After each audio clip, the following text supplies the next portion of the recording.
প্রথম কোয়ালিফায়ারে চট্টগ্রামের বিপক্ষে টস হেরে ব্যাটিংয়ে নামে রাজশাহী। সাহেবজাদা ফারহান ও তানজিদ দুজনেই দেখে শুনে ব্যাট করতে থাকেন, তবে ফারহান বিদায় নিলেন দ্রুত। সাহেবজাদা ফারহান ১৯ বলে ২১ রানে আউট। ৬ ওভারে রাজশাহী ওয়ারিয়র্সের সংগ্রহ ১ উইকেটে ৩৭ রান। নবম ওভারে রাজশাহী দলের জোড়া উইকেট পতন। নাজমুল শান্ত ৮ রানে out. Mushfiqur Rahim golden duck. ১০ over শেষে রাজশাহী তোলে ৩ উইকেটে ৬১ রান। আকবর আলীও দ্রুত বিদায় নেন। প্রতিরোধ করেন তানজিদ তামিম। তানজিদ ছিলেন বেশ সাবলীল। ৩৭ বলে ৪১ রান করে বিদায় নেন এই ওপেনার। জেমস নিশাম ও রায়ান বার্লো বেশিক্ষণ টিকতে পারেননি।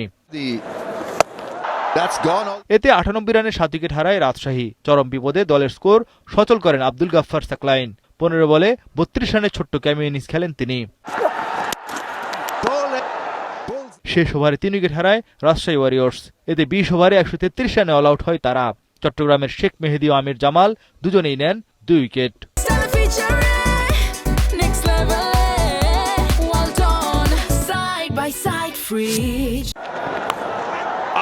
১৩৪ রানের টার্গেটে চট্টগ্রামের শুরুটা ছিল দারুণ।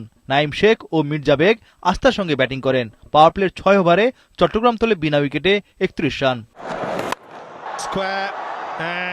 নাঈম ও মির্জা বেগ ১০ ওভারে তোলেন ৫২ রান। উইকেট না পড়লেও আশিং রান রেট বাড়ে চট্টগ্রামের। শেষ ৬০ বলে দরকার আরও ৮২ রান। ওভার প্রতি দরকার ৮.২ রান।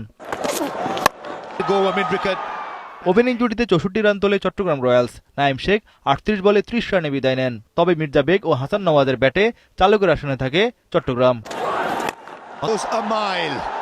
মির্জা বেগ ও হাসান নওয়াজ দুজনেই দৃঢ়তার সঙ্গে ব্যাটিং করেন। ২৪ বলে ৩৪ রানের জুটি করেন তারা। হাসান নওয়াজ ১৪ বলে ২০ রান করে আউট।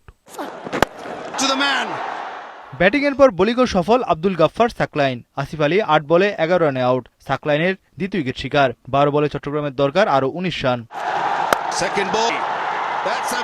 তবে শেখ মেহেদীর দারুণ ফিনিশিংয়ে ৬ উইকেটে জিতে ফাইনালে ওঠে চট্টগ্রাম। মির্জা বেগ ৪৫ রানে আউট হলেও শেখ মেহেদী ৯ বলে ১৯ রানে অপরাজিত ছিলেন।